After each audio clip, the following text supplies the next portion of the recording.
انسان کو یہ اگر خوشی کا دن دیا گیا، اس میں انسان یہ سمجھنا چاہیے، انسان کو اصلی سوچ انسان کی یہ ہونی چاہیے کہ حضور اکرم صلی اللہ علیہ وسلم کا طریقہ کیا تھا، حضور اکرم صلی اللہ علیہ وسلم نے میرے اور آپ سے کیا التجا کی تھی اس زمانے میں جس وقت حضور صلی اللہ علیہ وسلم تھے۔ اس وقت اللہ کے اس پیارے نبی نے ہمیں کون سی تعلیم دی تھی، کیا بتایا تھا، کیا فرمایا تھا، کیا ان کے فرامین تھے۔ ان کو اگر ہم خوشی سے ایکسپٹ کریں گے اور ان کو اگر ہم دل جان سے قبول کریں گے تو ہم مسلمانوں کے برابر میں دنیا کی کوئی ہستی نہیں ہو سکتی۔ یہ اس بات پر انسان کو خوشی محسوس ہونی چاہیے چونکہ ہم ایمان والے ہیں، الحمدللہ ثم الحمدللہ ثم الحمدللہ۔ اگرچہ مسلمانوں پر بسا اوقات حالات آئیں گے اور یہ آتے رہیں گے، چونکہ اللہ رب العزت کا یہ قانون ہے کہ جتنا اللہ رب العزت کو جو انسان جتنا پسند ہوگا اتنا اللہ رب العزت اس پر امتحان ڈالیں گے۔ ملت اسلامیہ کے دھڑکتے دلوں، سوچنے کا مقام یہ ہے کہ اگر حضور اکرم صلی اللہ علیہ وسلم کا طریقہ کیا تھا، سب سے پہلی اس پوائنٹ پہ آئیں کہ حضور صلی اللہ علیہ وسلم ایک موقع ایسا آیا کہ حضور صلی اللہ علیہ وسلم عیدگاہ کی طرف جا رہے تھے، وہاں پر ایک بچہ چھوٹا سا بچہ وہ الگ ایک سائیڈ میں ہے اور باقی بچے جو وہ آپس میں کھیل رہے ہیں، ان کے پاس کھلونے ہیں، ایک دوسرے کے ساتھ خوشی محسوس کر رہے ہیں، نئے کپڑے ہیں، ہر چیز نئی ہے۔ لیکن جس وقت حضور اکرم صلی اللہ علیہ وسلم نے اس اکیلے بچے کو، وہ یتیم تھا، اس کو دیکھا کہ اگر یہ بچہ کیوں الگ ہے اور اس کے پاس نہ کھلونا ہے نہ اس کے پاس کپڑے ہیں، تو حضور اکرم صلی اللہ علیہ وسلم نے اس بچے کو گلے سے لگایا، فرمایا بیٹے تو خوشی کے دن میں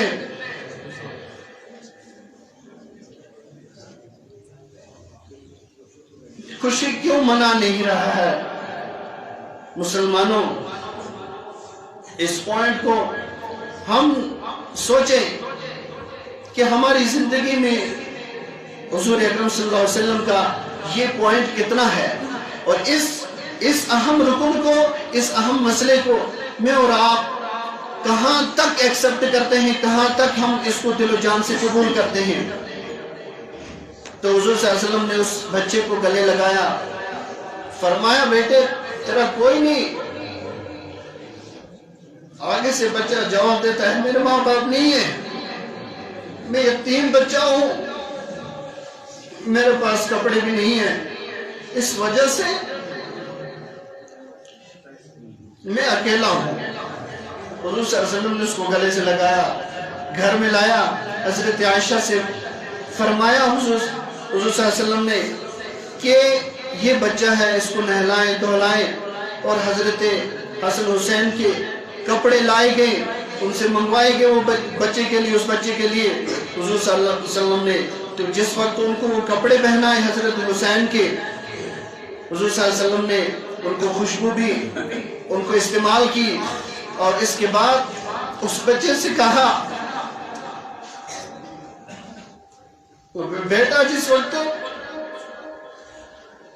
تیرے ماں باپ تھے تو اپنے باپ کے ساتھ کس طریقے سے جاتا تھا؟ آپ کو آپ کے ابا کس طریقے سے عیدگاہ کی طرف لے جاتے تھے؟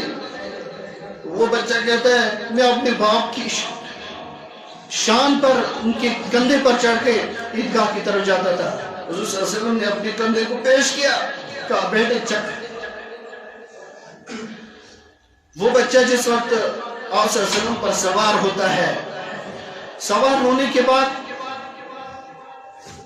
اس کو اپنی جگہ پر خوشی محسوس ہوئی، وہ عیدگاہ کی طرف جا رہے ہیں، اب راستے میں وہی بچے پھر ملے۔ جس وقت وہ بچے ملے، انہوں نے پھر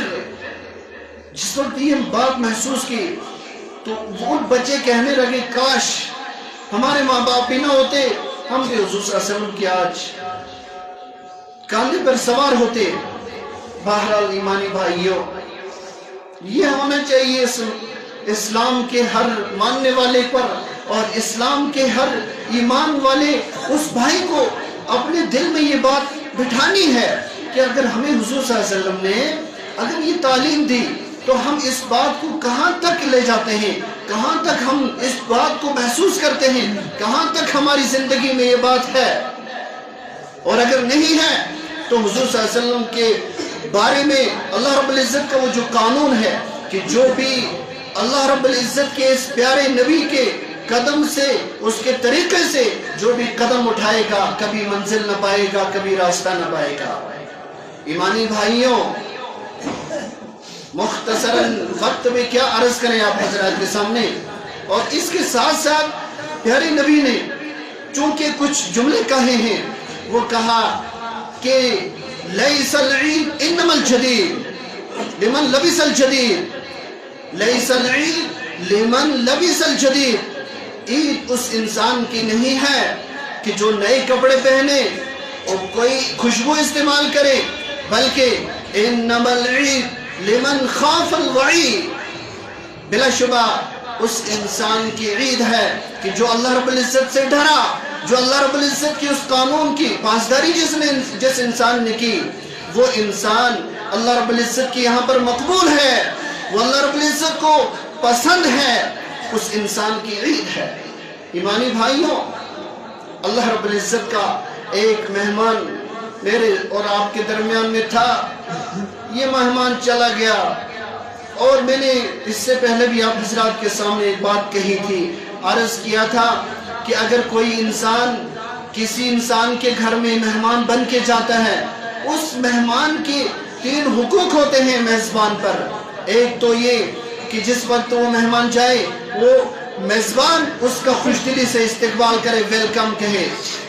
اور دوسرا یہ کہ جتنے دن وہ مہمان وہاں پر رہے گا اس کی عزت کرنی ہے، اس کو ادب و احترام کے ساتھ اس کے سامنے پیش آنا ہے، اور تیسرا یہ کہ اس کو الوداع جس وقت کہا جائے تو الوداع بھی اسی طریقے سے کہنا چاہیے۔ ایمانی بھائیوں، یہ آج کا دن جو تھا، اور یا اس سے پہلے کی جو 30 دن تھے، وہ ایک ماہ رمضان کی شکل میں ایک مہمان تھا، اور اب جس وقت ہم ایمان والے بھائیوں میں سے بہت سارے انسان ایسے بھی ہوں گے ہم جیسے کہ جو اللہ رب العزت کے اس مہمان کی جنہوں نے قدر نہیں کی ہوگی، وہ ان کے بارے میں اگر اس مہمان نے اگر شکایت درج کر دی، یا جس وقت قبر میں یہ مہمان کھڑا ہو گیا کہ ان لوگوں نے میری کوئی عزت نہیں کی، تو ایمانی بھائیوں وہ انسان خسارے میں ہے، وہ انسان کبھی منزل تک پہنچ ہی نہیں پائے گا، وہ انسان اپنے آپ کو کامیاب کہلانے کے قابل نہیں ہوگا۔ ایمانی بھائیوں، اور جو انسان خسارے میں پڑ گیا وہ انسان سب سے بدترین مخلوق میں ہے۔ اللہ رب العزت کا قانون ہے، ان الخاسرین الذین خسروا انفسهم واہلیہم یوم القیامہ، کہ بلا شبہ وہ انسان خسارے میں ہیں کہ جنہوں نے ایک تو اپنا آپ خسارے میں ڈالا، دوسری یہ بات کہ وہ اپنے اہل و عیال کو بھی خسارے میں لے گئے۔ بہرحال یہ مسجد خطر چند جمع کرنے خطر سے اللہ بابا بے محمد گلزار شاہ یا بینس پورس اور بینس پورس شتھے میں بشیر احمد شاہ والد عبدالسلام شاہ، جاوید احمد شاہ، والد غلام محی الدین شاہ، بین بینس پورس مسجد خطر چند۔ ایمانی بھائیوں،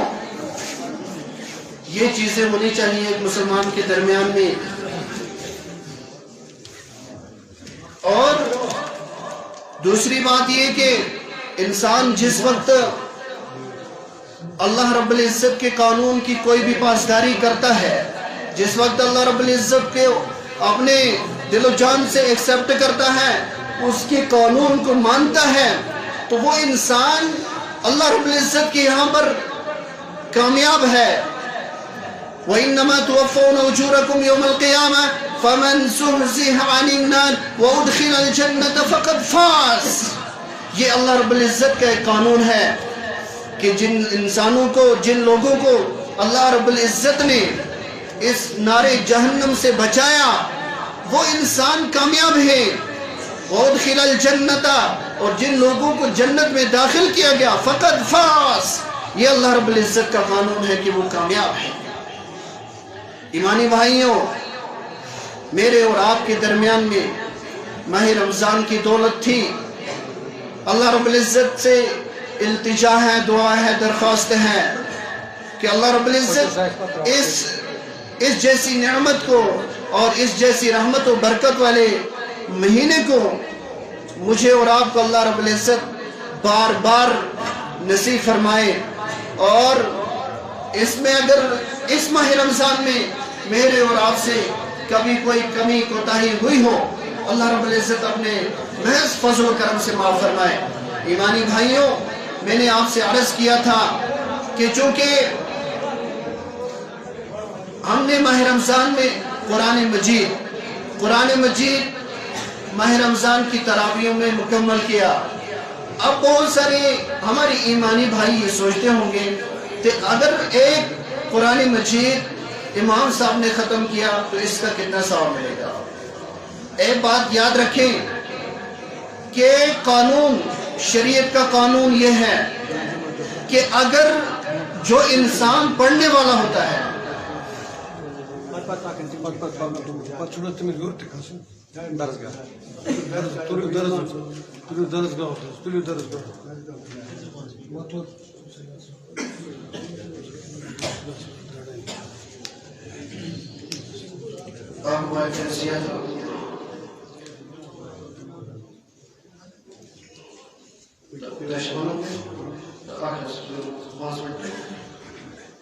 Зараз